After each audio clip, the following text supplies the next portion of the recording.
Efesios 2, del 11 al 22. Por lo tanto, recordad, gentiles de nacimiento, lo que sois llamados incircuncisos por aquellos que se llaman de la circuncisión, la cual se hace en el cuerpo por mano humana. Recordad que en ese entonces estabais separados de Cristo, excluidos de la ciudadanía de Israel y ajenos a los pactos de la promesa, sin esperanza y sin Dios en el mundo. Pero ahora, en Cristo Jesús, a vosotros que antes estabais lejos, Dios os ha acercado mediante la sangre de Cristo. Porque Cristo es nuestra paz. De los dos pueblos ha hecho uno solo, derribando mediante su sacrificio el muro de enemistad que nos separaba. Pues anuló la ley con sus mandamientos y requisitos. Eso lo hizo para crear en sí mismo de los dos pueblos una nueva humanidad al hacer la paz, para reconciliar con Dios a ambos en un solo cuerpo, mediante la cruz, por la que dio muerte a la enemistad. Él vino y proclamó paz a vosotros, que estabais lejos, y paz a los que estaban cerca. Pues por medio de Él tenemos acceso al Padre por un mismo Espíritu. Por lo tanto, ya no sois extraños ni extranjeros, sino conciudadanos de los santos y miembros de la familia de Dios, edificados sobre el fundamento de los apóstoles y los profetas, siendo Cristo Jesús mismo la piedra angular. En él todo el edificio bien armado se va levantando para llegar a ser un templo santo en el Señor. En él también vosotros sois edificados juntamente para ser morada de Dios por su Espíritu. La palabra de Dios. Pues el mensaje esta mañana lo va a compartir el pastor Sergio, que mira qué éxito tiene, que hasta han venido otros pastores de Madrid a escucharlo, ¿eh? Así que Sergio, adelante.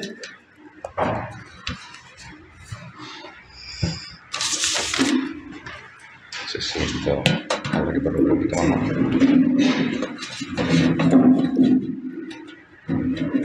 ¿Bien? Sí. Oramos antes de la palabra. Señor y Padre, guíanos en esta mañana por medio de tu palabra en las Escrituras. Ayúdanos a comprender lo que tú tienes para nosotros. Fortalécenos. Danos la esperanza, el ánimo y el amor que provienen de ti. En el nombre de Cristo Jesús. Amén. Amén. Vivimos en una sociedad plural. Los procesos migratorios, la aceleración, los cambios tecnológicos, las comunicaciones, han producido una globalización que han transformado nuestras sociedades en sociedades plurales. Nada más que hay que ver, movernos un poco por la calle, dar un paseo. Una ciudad como Málaga, como Madrid, están llenas de gentes de todos los lugares. Vivimos en una sociedad plural, pero al mismo tiempo esta sociedad global y plural, la polarización se ha convertido en un instrumento político. Pareciera que no es posible una opinión o una posición propia que no quiera elegir una trinchera. Y esto ocurre en cualquier momento, aspecto del espectro ideológico. Si eres de A, automáticamente tienes que estar contra B. Si eres de B, tienes que estar contra A. No hay lugar para matices o actitudes críticas hacia lo propio. Todo está determinado previamente por aquellos que controlan el poder. Y lo peor es que los cristianos tampoco escapamos a esta polarización. Cristianos que apoyan a A y están contra B y viceversa. Y en este contexto, las identidades sociales e individuales se convierten en nichos ideológicos.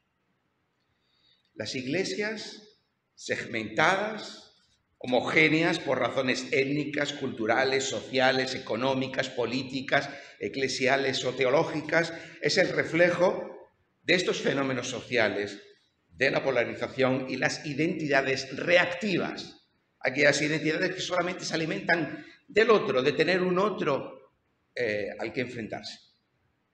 A veces sabemos mejor lo que no somos o lo que no queremos ser que lo que somos, una afirmación positiva de nosotros mismos. Y esto ocurre en este contexto del pluralismo global. Sin embargo, el Evangelio nos llama a algo distinto.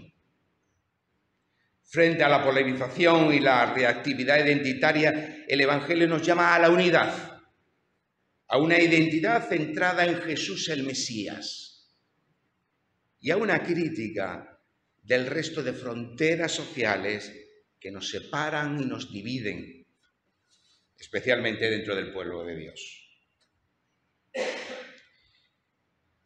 En Efesios 1 y 2 hay una continuidad. Me gusta siempre predicar dentro de esa continuidad narrativa de los textos, pero hoy no la haremos, ¿no? Si no estaríamos aquí todo el día. Igualmente hay una continuidad en el propio capítulo 2, la primera y segunda parte. Nosotros vamos a ver hoy solo esta segunda parte. En el versículo 11 comienza, por lo tanto, como consecuencia de todo lo que ha dicho el texto anteriormente, ya que somos salvos por gracia, por medio de la fe, porque Dios está cumpliendo sus promesas por medio del Rey Jesús. Acordaos siempre, la palabra Cristo significa ungido, es Rey. Dios está cumpliendo sus promesas por medio del Rey Jesús para transformar el mundo, y a todos los seguidores del Mesías se nos ha dado una esperanza y una promesa como parte del pueblo de Dios. Como consecuencia de eso es lo que nos está hablando esa primera parte de este capítulo 2. Como consecuencia de ello, el pueblo de Dios no debe reflejar las polarizaciones identitarias de la sociedad romana, que era el contexto donde estaba hablando Pablo, sino todo lo contrario. Una de estas relaciones polares que constituían aquella sociedad era lo judío frente a lo gentil. Entre paganos y judíos había fronteras sociales e identitarias que separaban los modos de vida y de creencia entre judíos y gentiles, como si se tratara de dos mundos diferentes. Porque la sociedad romana era una sociedad plural también, pero con un pluralismo segmentado, es decir, los diferentes grupos sociales o los diferentes grupos étnicos no tenían gran relación entre sí.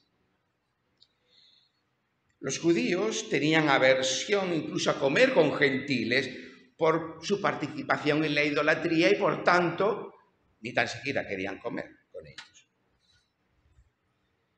Había leyes en el imperio que salvaguardaban estas fronteras sociales, de manera que, por ejemplo, prevenían el estilo de vida judío de participar en ciertas obligaciones sociales como el culto al emperador.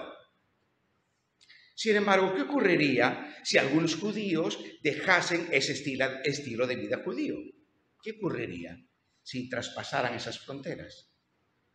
Que perderían sus privilegios y serían tratados como unos paganos más. Así que todas las fronteras sociales judías, como el sábado, las leyes de pureza, la circuncisión, debían mantenerse a toda costa. Además, estas fronteras sociales eran símbolo de la fidelidad al pacto con el Dios de Israel y, por tanto, sustentaban una identidad social que evitaba una asimilación a los modos mayoritarios de vida. Ahora encontramos un pequeño grupo de judíos que siguen a un tal Jesús como el verdadero Mesías, que se atreve a modificar este statu quo del que disfrutan los judíos en el Imperio Romano. Y Pablo recuerda a los efesios esta frontera social entre judíos y gentiles aquí en este capítulo. Y les recuerda que antes del Mesías ellos tenían una identidad étnica como gentiles, y lo que les separa de la identidad étnica judía era la circuncisión. Esas dos identidades venían marcadas desde el nacimiento, dice Pablo en el versículo 11. Pero fijaos en las consecuencias que el versículo 12 saca de estas diferencias identitarias. Sin el Mesías, los gentiles estaban alejados de la ciudadanía de Israel, fuera del pacto y de las promesas de Dios, y vivían sin esperanza y sin Dios en el mundo. Aquí hay una cosa, que es que estamos tan acostumbrados a pensar la salvación de una manera individual, que todos los pasajes, todos los textos que encontramos a lo largo de toda la Biblia, con una identidad como pueblo de Dios, con una identidad relacional, no individual, colectiva, se nos quedan como de otro mundo, nos pasamos por alto. Recordamos que la separación étnica era mucho más que solo una frontera social, sino que desde el punto de vista judío suponía la no pertenencia al pacto y al pueblo de Dios, y con ellos estaba excluido de las promesas y de la salvación de Dios. Pero ocurre un problema, porque ya se nos viene diciendo en este capítulo 2 que la salvación es por gracia. El propósito de Dios es alcanzar a todas las naciones. ¿Y cómo se alcanza a todas las naciones desde una identidad étnica, con unas fronteras sociales tan cerradas? Eso es un problema. ¿Cómo llegamos a todos desde ahí? ¿Cómo llegamos a todos? Si hay que circuncidarse, si hay que guardar el sábado, si hay que guardar unas leyes de pureza, que en el contexto romano eran casi imposibles de guardar. ¿Cómo se llega a todas las naciones? Esa salvación que es por gracia no puede quedarse reducida bajo las fronteras sociales de una identidad étnica, o dicho de otro modo, las fronteras sociales del nuevo pacto de Dios deben ser lo suficientemente inclusivas como para que los no judíos puedan incorporarse a una identidad étnica marcada solo por, a partir de ahora, la fidelidad al Mesías. Por eso, a partir del Mesías, todo cambia. Los que antes estaban lejos, ahora están cerca. Versículo 13. El templo, que era lo más importante dentro de la vida judía, no solamente religiosa, como nosotros entendemos hoy la religión, sino el centro de la vida política, incluso la vida social, la vida económica. El templo lo es todo. El templo lo había sido todo porque había albergado la presencia de Dios entre su pueblo, que se había marchado hacía mucho tiempo antes del exilio. El templo reproducía con una serie de espacios diferenciados esas fronteras sociales desde el punto de vista judío. El templo era un microcosmo social, con su diferencia entre judíos y gentiles, entre hombres y mujeres, entre sacerdotes y laicos, entre puros e impuros. Pero ahora, el sacrificio del Mesías cambia las reglas de juego, de ese juego social.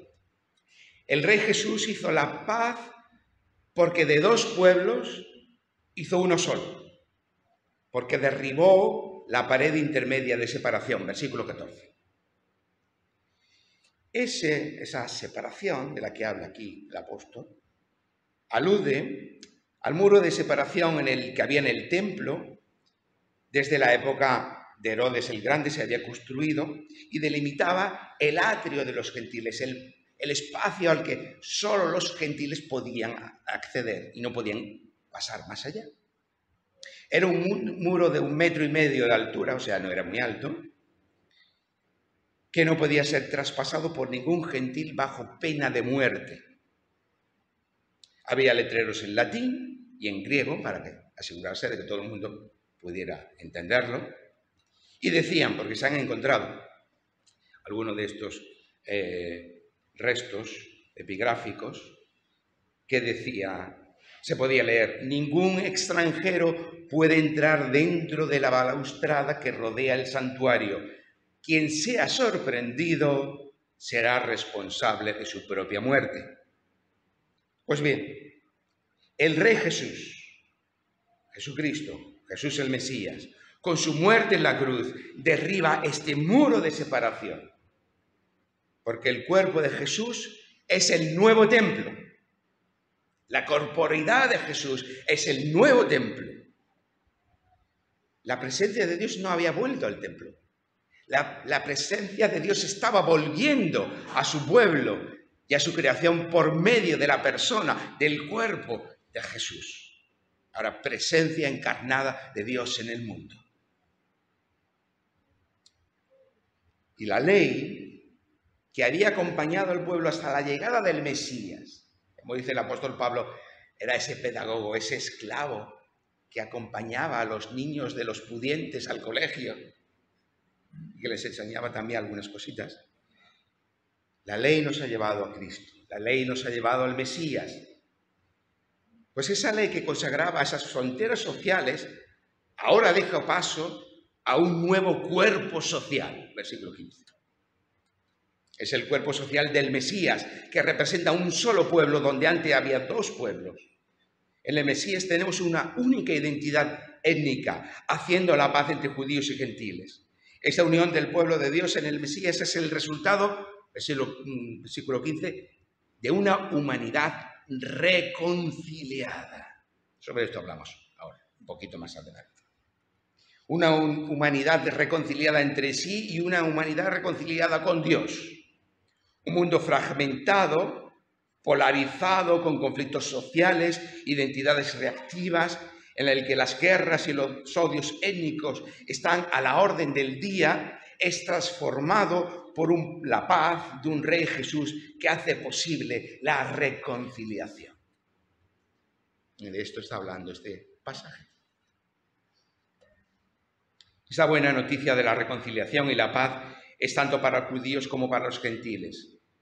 Para esos gentiles que estaban lejos del pacto, como aquellos que pertenecen al pacto, los judíos. Unos y otros son tratados en términos de igualdad y de justicia, versículo 17. Porque por medio de Cristo, por medio del Mesías y del Espíritu, todos, judíos y gentiles, ahora tenemos acceso al Padre. Versículo 18. En el Imperio Romano, la ciudadanía era un instrumento político que concedía unos privilegios y unos derechos, de los que por supuesto carecían los extranjeros y los no ciudadanos, como por ejemplo los esclavos, y mucha gente que no tenía la ciudadanía.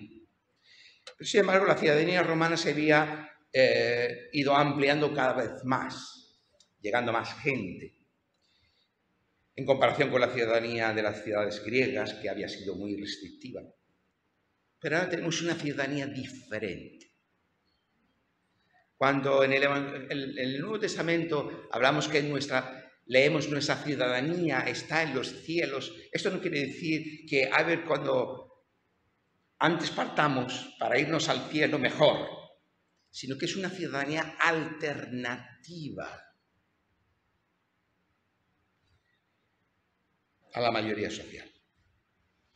Aquellos que habían sido extranjeros al pueblo de Dios, los gentiles, ahora son hechos ciudadanos. Muchos de estos ciudadanos no eran ciudadanos en el imperio. Al igual que ocurría en el imperio, la concesión de la ciudadanía por parte de Dios a su pueblo y a su familia otorgaba un nuevo estatus y una nueva identidad. Versículo 19.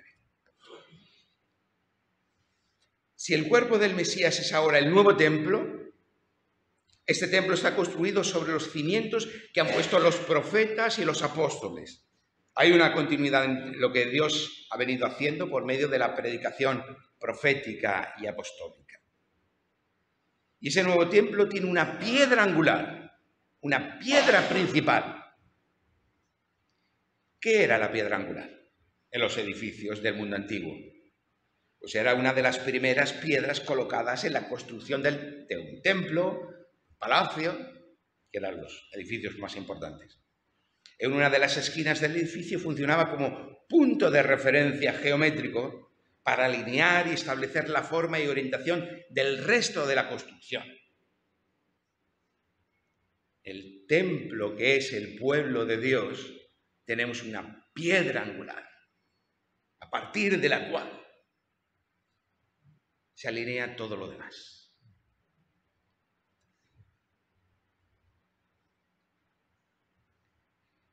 Incluso esta expresión piedra angular vino a denotar la función del Mesías. Y aquí el apóstol Pablo refiere a Jesús, versículo 20. El nuevo templo, que su cuerpo va creciendo y siendo edificado a partir de él hasta ser completado. Siglo XXI. Y finalmente los gentiles, en su condición de gentiles, es decir, sin ser circuncidados, solo por medio del Mesías y la fe en él, son incorporados a este mismo cuerpo que actúa como un templo para albergar la presencia de Dios por medio de su Espíritu. Los gentiles ya no se quedan en la parte más externa al templo, sino que ahora tienen acceso al mismo lugar santísimo. ¿Os acordáis? Lugar santísimo, donde estaba la presencia de Dios, donde un tiempo estuvo la presencia de Dios. Y donde solo podían entrar los sumos sacerdotes. Ahora cualquiera puede entrar. Cualquiera puede acceder a Dios, a la presencia de Dios, a la comunión con Dios. Y de esta forma, todo el cuadro de salvación que se viene dibujando en Efesios 1 y Efesios 2 queda completo. Concluyendo, para que el mundo sea transformado por el reinar de Dios, es necesario que los poderes suprahumanos, como el mal, la muerte y el pecado, sean derrotados, y los poderes humanos que gobiernan el mundo sean sustituidos por este reinar del Rey Jesús. Todo ello se efectúa por medio de un nuevo éxodo, de un nuevo templo, de un nuevo pueblo, de unas promesas y una herencia renovadas, de esto habla Efesios 1, con una salvación que es por gracia, por medio de la fe, fidelidad. Acordaos siempre, la fe no es, como entendemos, solo creencia. La fe es fidelidad, es lealtad. Y tiene mucho sentido, porque si Jesús es el Rey Jesús, al Rey hay que prestar lealtad, fidelidad, fe.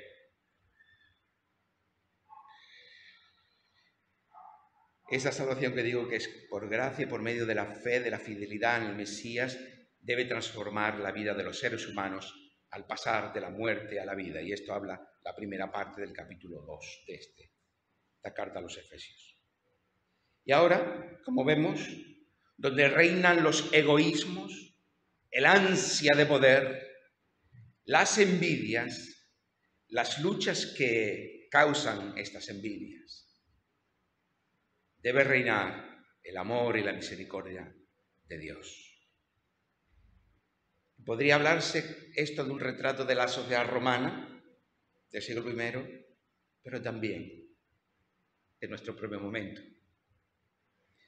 Las fracturas, las enemistades, los odios generados por las fronteras sociales, las identidades reactivas, son reconciliados en la existencia de un nuevo pueblo en el Mesías. En el Mesías tenemos la promesa de una humanidad reconciliada. Y este mensaje es tan necesario ahora como siempre.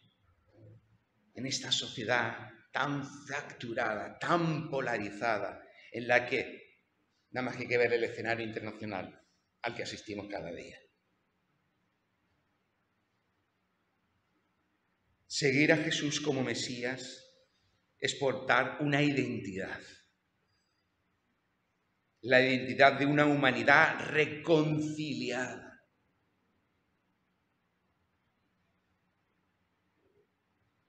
Así que como Iglesia no debemos apoyar ninguna identidad reactiva, ninguna identidad que se alimenta de un otro para existir, ni odios derivados de esa polarización social, donde el otro, el extranjero, el que es diferente, se le rechaza, se le ve con sospecha. Las iglesias cristianas debemos cumplir con la función ser constructores de la paz. Abolir las enemistades y las fronteras sociales que generan odios y separaciones, porque esa es la manera que nos ha enseñado Jesús el Rey en que es su acción de gobierno. Y ya sé lo que estáis pensando. El pastor lo sabe todo. Sergio, eso es muy bonito, pero es una utopía. Eso quizás parece un utopismo. Probablemente sea una quimera difícil de perseguir en el día a día de nuestra sociedad. ¿Nos lo preguntamos? También lo era en el contexto romano.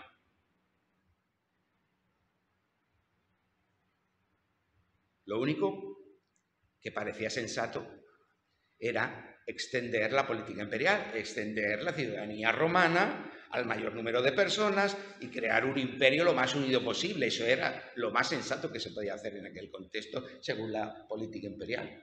Y ahora estos cristianos se dicen que no. En medio de todo ello, los cristianos proponen la identidad no reactiva de estar unidos al Mesías para construir una nueva ciudadanía. Y los cristianos estamos llamados a esto mismo. Llamados a ser agentes de paz y de reconciliación. Qué triste ver cuando las iglesias cristianas apoyan estas agendas partidistas polarizadas para crear siempre un otro al que combatir. Los cristianos estamos llamados a ser agentes de paz y reconciliación, porque de esta manera anticipamos, encarnamos esta humanidad reconciliada, que es el propósito de Dios para la nueva creación. Nuevos cielos y nueva tierra, un mundo transformado a partir de una humanidad reconciliada, en el que Dios es todo en todos. Ojalá estemos a la altura de la vocación a la que hemos sido llamados. Que sea así, por medio de nuestro Señor Jesucristo y el Espíritu Santo. Amén.